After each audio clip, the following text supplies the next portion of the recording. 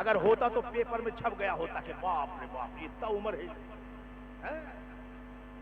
ہمارے دادا کی عمر جانتے ہو 1911 میں پیدا ہوئے تھے. ہماری دادی کو جانتے ہو اس 1911 میں پیدا ہوئی تھی, پیپر میں آؤٹ ہو گیا. تو اس زمانے کا کوئی بندہ نہیں ہے. کتاب کس نے لکھی؟ چھوٹے موٹے عالم نے نہیں لکھی. اللہ اللہ, چھوٹے موٹے عالم نے نہیں لکھی, شیخ الاسلام نے لکھی. بولو سبحان اللہ. شیخ الاسلام. آج شیخ الاسلام کن کو جانتے آپ؟ شیخ الاسلام کا جب نام بولا جاتا ہے تو مدنی میاں تصور میں آتا ہے نا. تو شیخ الاسلام جب بولا جاتا ہے تو سید مدنی میاں تصور میں آتے ہیں. سن 1911 کے اندر جب شیخ الاسلام بولا جاتا تھا تو تصور میں کون آتے تھے؟ قاسم علی کلیمی کے خلیفہ آتے تھے. اللہ اللہ. خلیفے کا نام کیا ہے؟ اس خلیفہ کو کہتے کیا ہے؟ قاسم علی کلیمی کے اس مرید کو کس نام سے پکارتے ہیں؟ تو سنو, قاسم علی کلیمی کے اس خلیفہ کا نام ہے حضرت علامہ مولانا مفتی معیز اللہ خان رامپوری. بولو سبحان اللہ. کیا نام ہے؟ معیز اللہ خان. خان صاحب تھے وہ. ہاں, یہ بھی بہت بڑی پوائنٹ کی بات ہے. خان صاحب تھے یعنی پٹھان صاحب تھے. بات سمجھ رہے ہیں؟ اور پٹھان لوگ جلدی جھوٹ نہیں بولتا ہے, یہ بھی ایک بات ہے. ہاں, کیونکہ پٹھان ہوتا ہے نا تو اپنے ہی من میں رہتا ہے اور بڑی سچی بات کہتا ہے اور بالکل کڑک بات کہتا ہے. تبھی تو اللہ تعالیٰ نے ایک خان کو ہمارا کیا بنا دیا ہے؟ امام بنا دیا ہے نا. اور انہوں نے ہی کہا ہے اپنی کتاب کے اندر فتاوی رضویہ میں کہ خانزادہ بچپن سے سیدوں کا غلام ہوتا ہے. بولو سبحان اللہ. بچپن سے سیدوں کا غلام ہوتا ہے, بلکہ خاندانی وراثت میں خانزادوں کو سیدوں کی غلامی ملی ہے. بولو سبحان اللہ. مگر آج ماحول بالکل الگ بنا دیا گیا. آج ماحول چل رہا ہے سوشل میڈیا میں کہ سید افضل ہے کہ عالم افضل ہے. اب بتائیے کیا ہو گیا بھائی؟ مولوی صاحب کو بڑی سی ٹوپی لگا دیا تو سمجھتا ہم سے بڑا کوئی ہے ہی نہیں. ہاں, اچھا سا جوبہ لگا لیا تو سمجھتا ہے ہم سے بڑا کوئی ہے ہی نہیں. ارے میرے بھائی, تم سے بڑا کوئی نہیں ہے, بھلے تم ہو کیا. ارے سب سے بڑا خاندان اگر کسی کا ہے, سب سے اعلیٰ خاندان کسی کا ہے تو وہ خاندان کوئی اور خاندان نہیں, وہ نبی کا خاندان ہے. اور سادات وہ سادات ہے کہ اللہ تعالیٰ نے ان کو وہ فضیلت, وہ مقام, وہ بلندی عطا فرمائی ہے کہ کوئی کتنا بھی بڑا متقی ہو جائے, کوئی کتنے بھی بڑا عالم ہو جائے, محدث ہو جائے, مجدد ہو جائے, ان کو بھی سیدوں کی تعظیم کرنا ضروری ہے. بولو سبحان اللہ. اور یہ بھی ایک مجدد نے لکھا ہے, اعلیٰ حضرت نے لکھا ہے. تو وہ خان صاحب, کون صاحب بھائی؟ مولانا معیز اللہ صاحب, شیخ الاسلام تھے وہ. اچھا, آپ کہیں گے مولانا شبیر صاحب لگتا ہے محبت میں شیخ الاسلام کہتے ہیں. تو مولانا شبیر نے ان کو شیخ الاسلام نہیں کہا. آج کل تو مرید لوگ کہتے ہیں نا, اپنے پیر صاحب کو بڑھا چڑھا کے جو کہنا ہے کہہ دیا, ہے کہ نہیں؟ مگر جانتے ہو مولانا معیز اللہ خان رامپوری رحمت اللہ تعالی علیہ, جو کلیمی سلسلہ کے بزرگ ہیں, جو کلیمی سلسلہ کے خلیفہ ہیں اور کلیمی سلسلہ کے دیوانے ہیں, رامپور کی پیدائش ہے، رامپور کے مدرسے میں آپ پڑھاتے تھے، جامعہ اسلامیہ کے صدر مدرس تھے، جامعہ اسلامیہ کے صدر مدرس تھے، پرنسپل تھے۔ میں آپ کو بتانا چاہتا ہوں، میں آپ کو پیغام دینا چاہتا ہوں، مولانا معیز اللہ خان رامپوری کو آج شیخ الاسلام نہیں کہا جا رہا ہے۔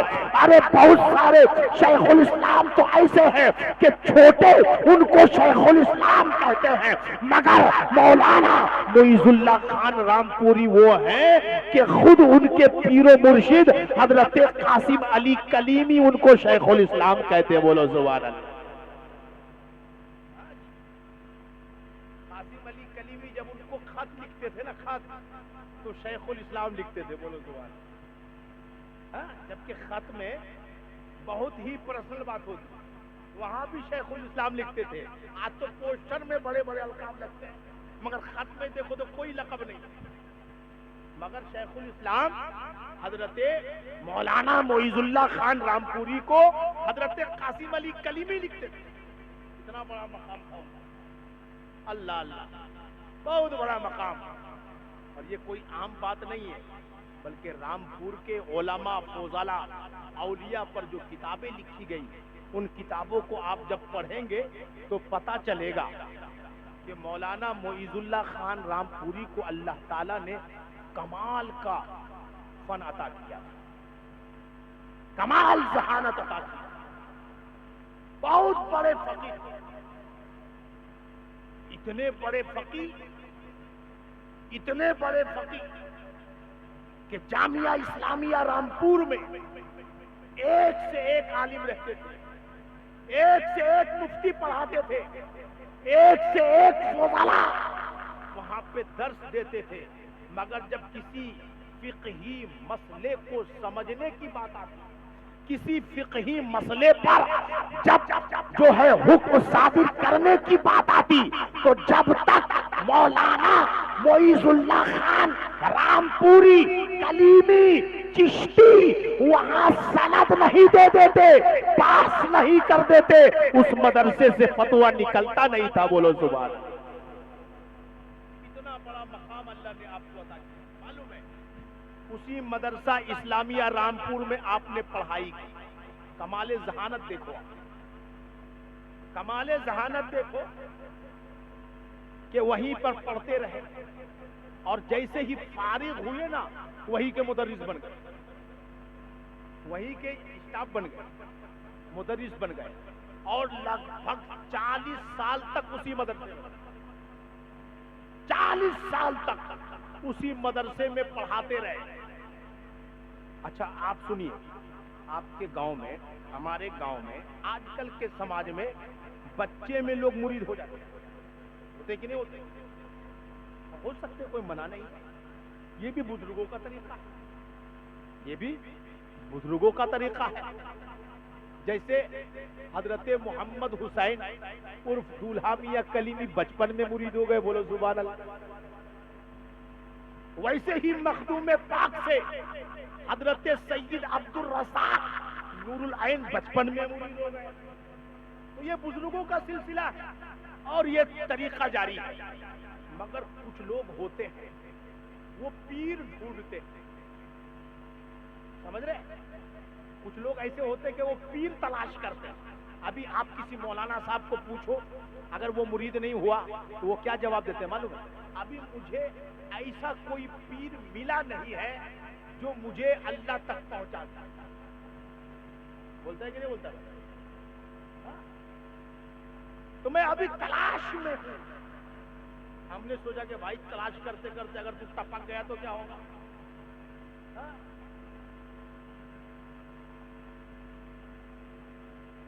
موت کا تو کوئی بھروسہ نہیں ہے۔ تو کچھ لوگ ہوتے ہیں ایسے، وہ پیر تلاش کرتے ہیں، اور تلاش کرنے پھر کہیں جاتے بھی نہیں ہیں، اپنے ہی گھر میں بیٹھے رہتے ہیں اور بیٹھے بیٹھے تلاش کرتے ہیں۔ بات سمجھ رہے؟ وہ پیر تلاش کرتے ہیں۔ تو مولانا معیز اللہ خان رامپوری بھی ایسے ہی تھے۔ بات سمجھے نہیں سمجھے؟ مطلب بہت زیادہ ذہین تھے، بہت اللہ نے ذہانت سے نوازا تھا، علم فقہ، علم تفسیر، علم اسماء الرجال، سب میں کمال کی مہارت، اور ہر استاذ کے وہ پسندیدہ شاگرد. ان کے ایک استاذ کا صرف نام بتاتا ہوں، نام سنا ہوگا علماء کرام نے، ان کے خاص استاذ ہیں حضرت علامہ مولانا ارشاد حسین رامپوری. فتاوی ارشادیہ کتاب اٹھا کے دیکھو، پتہ چلے گا مولانا ارشاد حسین رامپوری کون ہے. تو ان لوگوں سے انہوں نے پڑھا تھا، اور خود مولانا ارشاد حسین رامپوری پیر تھے، مگر ان سے بھی مرید نہیں ہوئی. بات سمجھ رہے؟ نقشبندی سلسلہ اور مجددی سلسلہ رامپور میں رائج تھا، ایک سے ایک پیر صاحب، مگر وہ مرید کسی سے نہیں ہوئے. ابھی پیر تلاش کر رہے ہیں، ابھی پیر تلاش کر رہے ہیں. اچھا اب آپ دیکھو، قاسم علی کلیمی بھی رامپور جاتے، اور قاسم علی کلیمی کو مولانا معیز اللہ نے ایک بار نہیں انیک بار دیکھا، مگر مرید نہیں ہوئے. مرید نہیں ہوئے، بلکہ وہ خود لکھتے ہیں ارشادات کلیمی کے مقدمہ کے اندر، لکھتے ہیں کہ میں تو قاسم علی کلیمی سے متنفر تھا. کیا تھا؟ متنفر کا مطلب سمجھتے ہیں؟ نہیں سمجھتے آپ. متنفر کا مطلب ہوتا ہے ناراض. میں ان سے ناراض تھا، مجھے یہ پیر پسند نہیں، میں ان سے ناراض تھا. کیوں بھائی؟ اب ناراضگی کی وجہ ہے، اب ساری بات تو ہم بتا نہیں سکتے آپ، بس اتنا سمجھ لیجئے کہ وہ ناراض تھے. اور ناراض ایسے کہ جب میران پور سے حضرت سید قاسم علی کلیمی کا دورہ رامپور ہوتا تو یہ صاحب مولانا معیز اللہ خان رامپوری 1 مہینہ پہلے سے، بلکہ بہت پہلے سے سوالات جمع کر کے رکھتے. بات سمجھ رہے؟ سوالات، سوال جمع، کوشچن جمع کر کے رکھتے کہ اس مرتبہ حضرت آئیں گے تو میں سوال کروں گا، دیکھتا ہوں حضرت جواب دے پاتے ہیں کہ نہیں. اللہ اللہ، اتنے ناراض. آج کل بھی بہت سارے مولانا لوگ آتے ہیں حضرت کے پاس، حضرت کا علم ماپنے آتے ہیں، مگر جب حضرت کے پاس بیٹھتے ہیں تو پھر بولتے ہوئے نکلتے ہیں کہ ارے بھائی ہم تو سمجھتے تھے کہ ان کے پاس کچھ نہیں ہے، مگر ان کے دربار میں پہنچتا ہوں تو ایسا لگتا ہے کہ ان کے سامنے ہم کچھ نہیں ہے. تو بھائی کبھی بیٹھو تو محفل میں، مجلس میں بیٹھو تو صحیح. ارے اس طریقے کی محفل میں بیٹھ کے تقریر تو جاہل بھی کر کے جا رہا ہے. بات سمجھ رہے کہ نہیں سمجھ رہے؟ آج جو صرف بولنا آ گیا تو خطیب اعظم بن گیا، اور بہت اچھا جبہ اور کپا لگا لیا تو مفتی اعظم بن گئے. یہ سب مسئلہ چل رہا ہے کہ نہیں چل رہا؟ تو اصل گفتگو تو نجی محفل میں ہوتی ہے، اصل محفل میں ہوتی ہے جہاں علماء کی مجلس ہوتی ہے، جہاں خاص مجلس ہوتی ہے، اسی کو تو جمع کیا جاتا ہے، اسی کو تو ملفوظات اعلی حضرت کبھی کہا گیا، اسی کو تو کبھی لطائف اشرفی کہا گیا، ارے اسی کو تو کبھی ارشادات کلیمی کہا گیا. میں آپ کو پیغام دینا چاہتا ہوں، جو نجی محفل ہوتی ہے، جو خانقاہوں کی مجلس ہوتی ہے، وہ آپ کے بڑے بڑے جلسوں سے زیادہ کامیاب ہوتی ہے.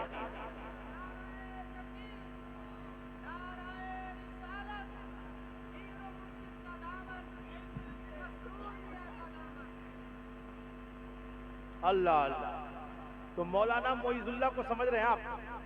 ایسے تو مرید نہیں ہوئے، عالم بن گئے، مرید نہیں ہوئے، فاضل بن گئے، مرید نہیں ہوئے، بلکہ پرنسپل ہو گئے، ابھی تک مرید نہیں ہوئے،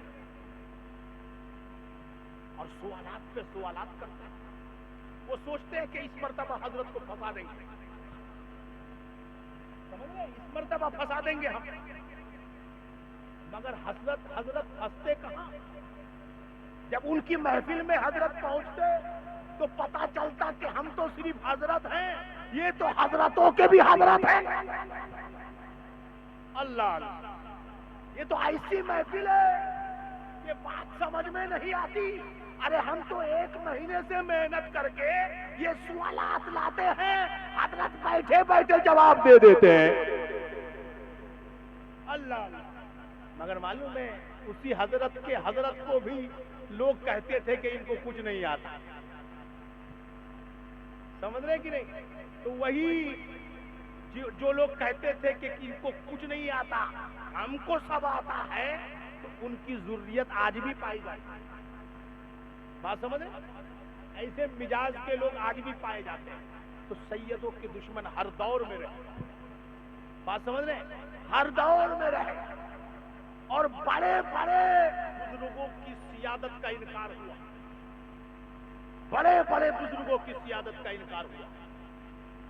مگر آپ کو پیغام دینا چاہتا ہوں کہ اگر آپ چاہتے ہیں کہ آپ کی دنیا بھی سنور جائے اور آخرت بھی سنور جائے، تو سیدوں کا دامن نہیں چھوڑنا ہے، سیدوں کے دامن سے لپٹے رہو، سیدوں سے محبت کرتے رہو، چاہے وہ کٹرا کے سید ہوں، چاہے وہ کچھوچا کے سید ہوں، چاہے وہ کالپی کے سید ہوں، چاہے وہ حیدرآباد کے سید ہوں، چاہے وہ رامپور کے سید ہوں، چاہے وہ ہندوستان کے سید ہوں، چاہے وہ عرب کے سید ہوں، چاہے وہ بغداد کے سید ہوں، جو آل مصطفیٰ ہے ان سے محبت کرو، کیونکہ آل مصطفیٰ سے محبت کرنا اصل میں نبی سے محبت کرنا ہے۔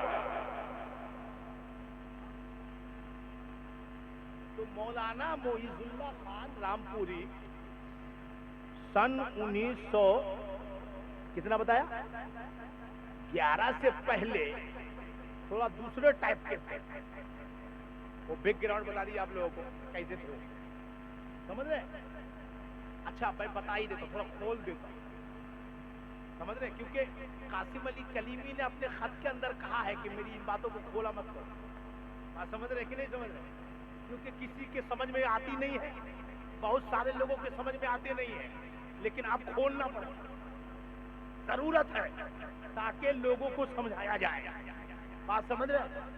تو وہ بات یہ تھی کہ حضرت جہاں جاتے تھے، حضرت کا جہاں جہاں دورہ ہوتا تھا، قاسم علی کلیمی کا، جانتے ہیں قاسم علی کلیمی کا کہاں کہاں دورہ ہوتا تھا؟ اللہ اللہ، قاسم علی کلیمی کے دور سے بنگال میں آپ کا دورہ ہوتا، بنگال میں کلیمی آج سے نہیں ہے۔ کچھ لوگ یہ سوچیں گے کہ مسرور میاں کلیمی نے بنگال کو جو ہے اپنا بنایا، نہیں، بلکہ مسرور احمد کلیمی تو بہت بعد میں آئے ہیں۔ یہاں قاسم علی کلیمی نے جو خدمت انجام دی ہے اس کا کوئی جواب نہیں ہے، اور قاسم علی کلیمی کے بعد دولہ میاں کلیمی اسی بنگال میں آ کر جو خدمت انجام دی ہے اس کا کوئی جواب نہیں ہے، اور قاسم علی کلیمی دولہ میاں کلیمی کی جو زمینیں تھی، جو حلقہ تھا، انہی حلقوں میں اسلام کا قلعہ تعمیر کیا ہے، تاج العلماء مسرور احمد کلیمی۔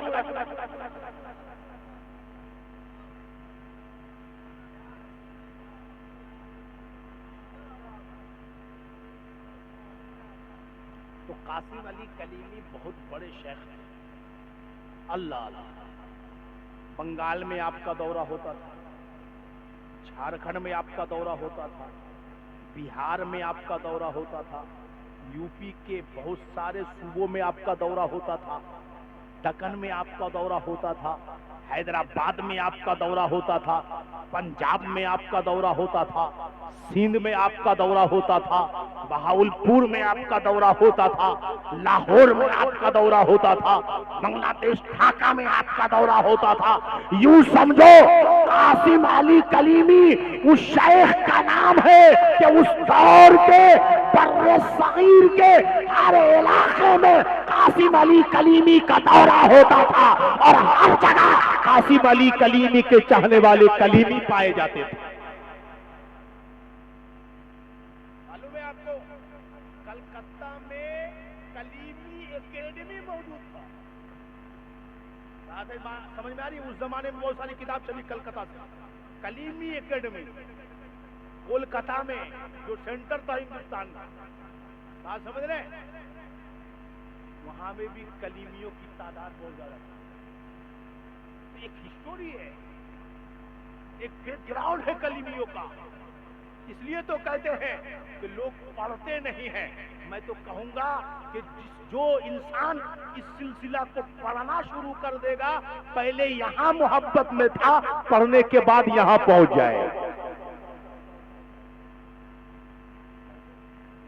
پڑھنا ضروری ہے. بہرحال تو مولانا معیز اللہ خان رامپوری کو کیوں حضرت سے ناراضگی تھی معلوم ہے؟ ناراضگی ایک بات تو یہ تھی کہ آپ ایسے رہتے تھے کہ لگتا نہیں تھا کہ بہت بڑے عالم ہیں. سمجھ رہے ہیں؟ ایسے رہتے تھے سادہ لباس میں. جیسے حضرت کو بھی دیکھ لو، کبھی چھوٹی سی کالی ٹوپی پہن لیں گے اور لگے گا نہیں کہ کوئی علامہ صاحب. اب جیسے ہم پہن کے آئے تو لگ رہا ہے پڑکا مولانا صاحب ہے. بات سمجھنے کی نہیں سمجھ رہے؟ اب حضرت چھوٹی ٹوپی پہن کے، کالی ٹوپی پہن کے بالکل اپنی خانقاہ میں بیٹھے رہتے ہیں، بالکل صوفی صاحب کی طرح. کوئی گھمنڈ نہیں، کوئی غرور نہیں، کوئی تکبر نہیں. لگتا ہے بالکل ایک اللہ کا نیک بندہ بیٹھا ہوا ہے جس کو کوئی جو ہے پریشانی نہیں ہے، کوئی تکلیف نہیں ہے. بس جو ہے وہ اللہ کا بندہ ہے اور اپنے آپ کو اللہ کی بارگاہ میں جھکائے ہوا ہے. ایسا لگ رہا ہے علم کا گھمنڈ نہیں ہے، خاندان کا گھمنڈ نہیں ہے، دولت کا گھمنڈ نہیں ہے، خانقاہ کا گھمنڈ نہیں ہے، کوئی تکبر نہیں ہے، کوئی غرور نہیں ہے. جو بھی آ رہا ہے محبت لٹائے چلے جا رہے ہیں، جو بھی آ رہا ہے نوازتے چلے جا رہے ہیں اور بتاتے چلے جا رہے ہیں کہ چشتیوں کا پیغام یہ ہے کہ چشتیات انسان کو غرور نہیں سکھاتی ہے، چشتیات انسان کو عجز و انکساری سکھاتی ہے. اللہ. تو حضرت الہامیہ کلیمی کے جو مرشد تھے قاسم علی کلیمی، سمجھ رہے ہیں؟ اور اس کو بعد میں سسر بھی کہہ سکتے ہیں آپ رشتے میں. تو ان کو بھی کوئی گھمنڈ نہیں. اتنے بڑے شیخ، اتنے بڑے پیر تھے، ہر علاقے میں آپ کا مرید تھا. بلکہ ایک مرتبہ حضرت نے اپنے خط میں جواب بھی دیا ہے، اپنے خلیفہ کو لکھا بھی ہے، بھائی میں کوئی رجسٹر تھوڑے رکھتا ہوں. حضرت نے لکھا کہ بھائی میرے پاس کوئی رجسٹر نہیں ہے کہ میں مریدوں کا نام لکھ کے رکھوں کہ 1 لاکھ ہو گیا، کہ 2 لاکھ ہو گیا، کہ 3 لاکھ ہو گیا، کہ 5 لاکھ ہو گیا. ارے جتنا ہے مجھے معلوم ہو یا نہ ہو، میرے اللہ کو تو معلوم ہے. اور میرے حلقے میں بہت سارے علماء ہیں، بہت سارے خلیفہ ہیں، ان کو بھی میں نہیں جانتا. اب آپ سمجھ سکتے کہ کتنے ہیں. بہت سارے آپ کے خلیفہ تھے، علماء فضلاء. کوئی گھمنڈ نہیں تھا، اس لیے لگتا تھا کہ آپ بہت بڑے عالم نہیں.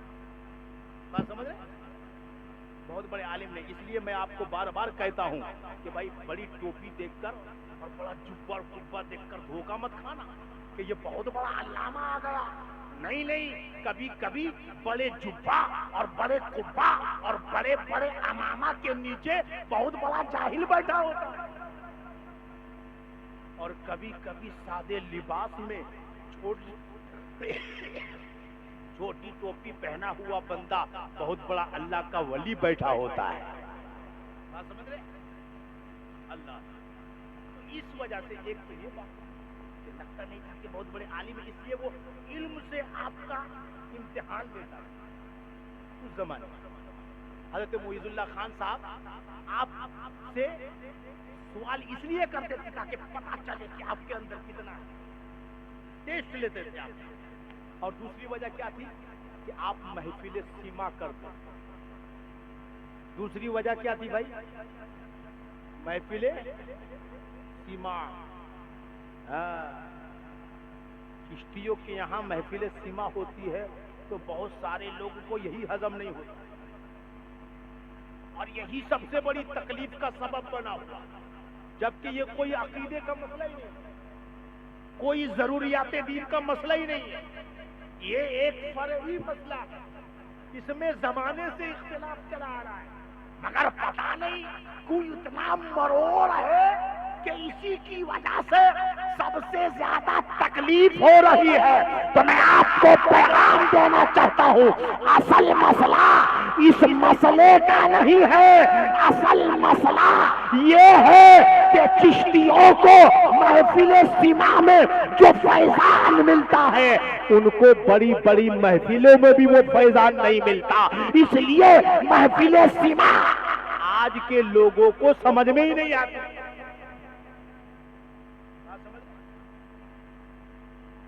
یہ اختلافی مسئلہ ہے، تو اپنی جگہ رہنے دو بھائی، آپ اپنے مسئلے پہ عمل کرو، ہم کو اپنے مسئلے پہ عمل کرنے دو۔ یہ کوئی عقیدے کا مسئلہ تو ہے ہی نہیں کہ میں اس کو جائز کہوں گا تو میں اس کو نیچے نہیں رہوں گا۔ ہاں، اگر ایسا معاملہ ہے تو لکھ کے دو کہ جو محفل سیما کو جائز کہتا ہے وہ سنی نہیں ہے، حالت خراب ہو نہیں ہو گئی تو پھر بتاؤ۔ ہاں؟ تو جس مسئلے میں تم کسی کو سنیت سے نکال ہی نہیں سکتے اس میں اتنا لفڑا جھگڑا کاہے کو؟ بہرحال تو ایک مسئلہ یہ تھا، مولانا معیز اللہ صاحب اس لیے ناراض تھے حضرت سے کہ یہ ایسا پیر صاحب ہے کہ دورہ میں بھی آتا ہے تو سیما سنتا ہے، اللہ دورہ میں بھی آتا ہے تو سیما سنتا ہے، اپنے گھر میران پور سے رامپور آیا ہے تو بھی سیما سنتا ہے۔ تو حضرت کا کرم دیکھو کہ آپ کے بنگال میں نہیں سن رہے ہیں، ورنہ پتہ نہیں کتنے سارے لوگ کو سمجھ میں بات نہیں آتی ہے کہ نہیں۔ تو بہرحال تو مولانا معیز اللہ خان صاحب کو اس لیے پریشانی ہے، مگر ابھی تک ان کو پیر مل رہا ہی نہیں، وہ ڈھونڈ رہے ہیں، پیر ملتا ہی نہیں ہے۔ اللہ اللہ، ایک مرتبہ مولانا معیز اللہ خان صاحب نے چاہا کہ میں ان کی محفل میں بیٹھوں گا اور دیکھوں گا کہ کچھ فیض ملتا ہے کہ نہیں، بولو سبحان اللہ۔ اللہ اللہ، ایک بار بیٹھوں گا محفل سیما میں، جا کے بیٹھ گئے، محفل سیما میں بیٹھ گئے۔ جب محفل سیما میں بیٹھے فیضان کی بارش ہونے لگی، نیت کر لیا کہ مولا میں چشتی سلسلہ میں بیعت ہونا چاہتا ہوں، مگر آج تک مجھے میرا پیر نہیں ملا، مولا یہ پیر صاحب میرے یہاں آتے ہیں مگر میں اس سے ناراض ہوں، میں انہیں پسند نہیں کرتا، مگر آج اس محفل میں بیٹھا ہوں دل کو سکون مل رہا ہے، محفل میں بیٹھا ہوں دل کو قرار مل رہا ہے، مولا اگر واقعی میں یہ اچھا پیر ہے، اگر یہ سچا پیر ہے، ان کی بیعت سے اگر مجھے فیضان نبی ملنے والا ہے، اگر ان کی بیعت سے مجھے فیضان علی ملنے والا ہے، ان کی بیعت سے فیضان غوث اعظم مجھے ملنے والا ہے، فیضان غریب نواز مجھے ملنے والا ہے، تو مولا میری رہبری کر، میری رہنمائی کر کہ میں ان کے ہاتھ پہ ہاتھ دے کر کے